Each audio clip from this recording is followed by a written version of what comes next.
Hey guys, welcome back to Mental Health with Mel.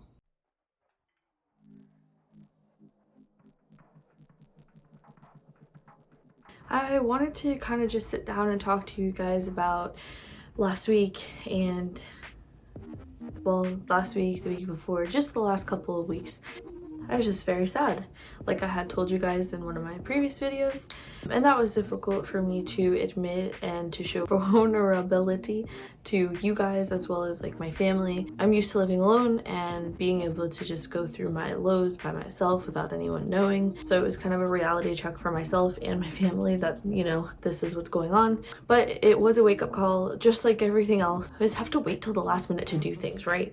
So because of that, I was able to, you know, speed track like my way through getting my appointment set up to go see the psychiatrist. So I was able to do that on Friday. I just wanted to talk about that. So I had my therapy session in the morning and that went like normal. We just talked about like how I was feeling, and honestly I think a lot of the issue right now is the overthinking and just wanting to run away. I definitely have a tendency to run from my problems.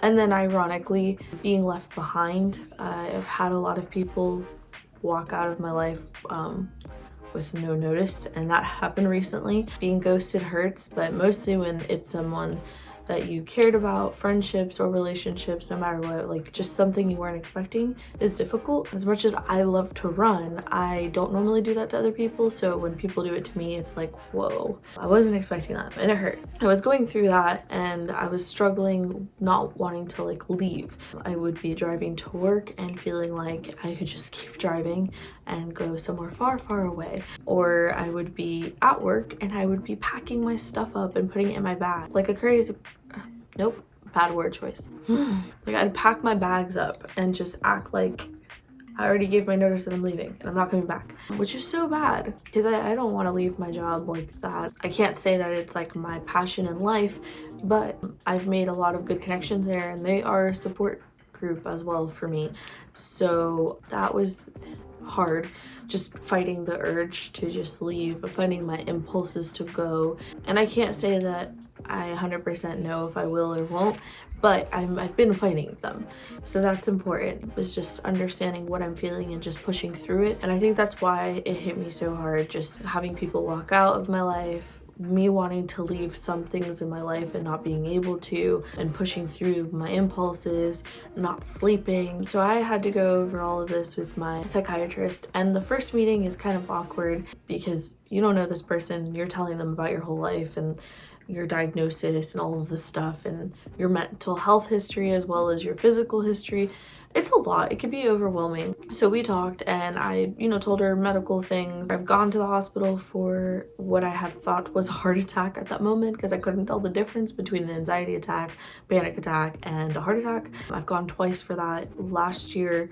So we talked about that a little bit and how I've been feeling, the overthinking, the impulses, things like that. So she decided to prescribe medication.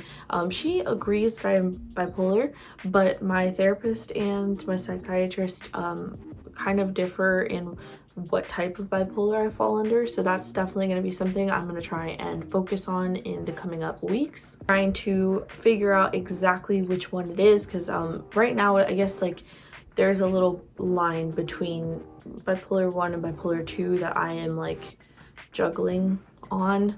So they're not really sure which one. They both have their own opinions. So I'm gonna try and figure that one out just so it can help me figure out what's going on. Up here, since she did know I have bipolar, she did want to medicate. So she gave me some three pill options and she asked me, she told me the symptoms, told me what could work or what couldn't work, what it's for, and then kind of had me like go back and forth with her just saying what I thought about it. So there was one medication, I don't remember the name of it, but it was supposed to give me more energy, and I think she said that people who smoke and are trying to stop smoking normally will take this pill to release, I think it was serotonin, but I definitely didn't want any more energy. I am high energy even when I am down. So I told her that I thought that was a bad idea, and if we could keep that in the rotation but maybe the last option. She said that was fine, so we moved on to what I am currently I am now taking Abilify.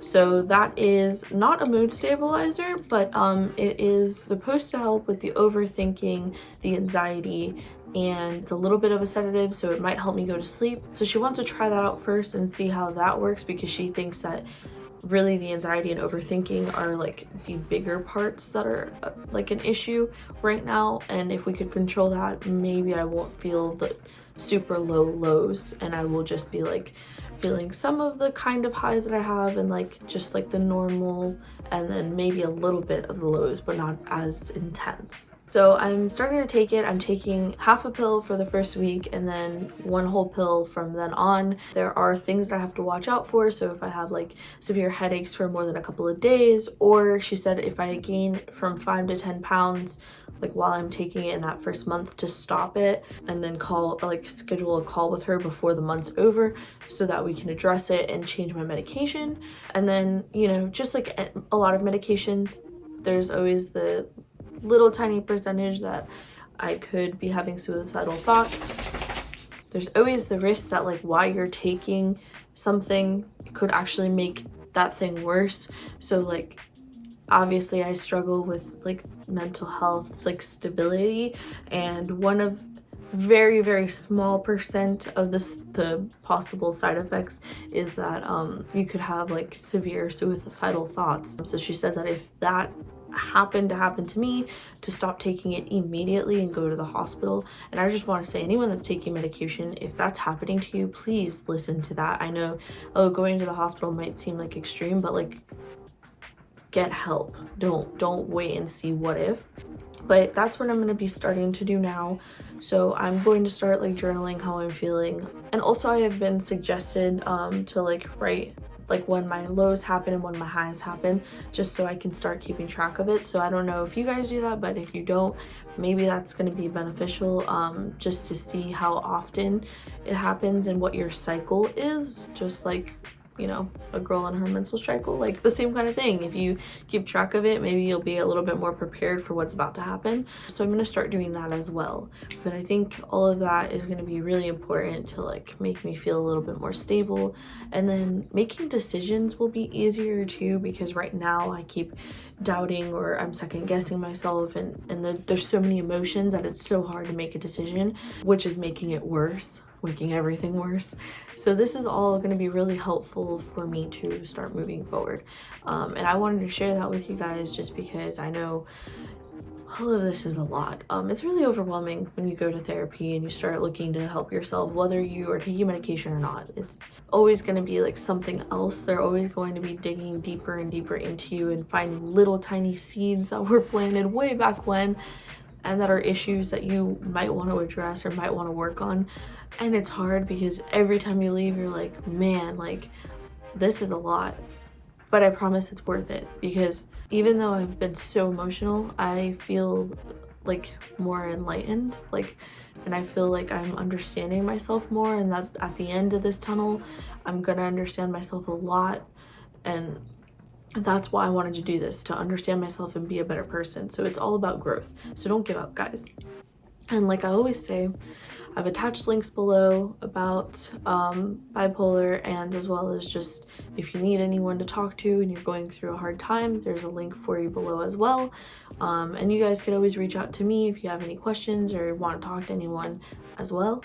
But that's it for now. Please like and subscribe, and I hope everyone's having a really amazing week.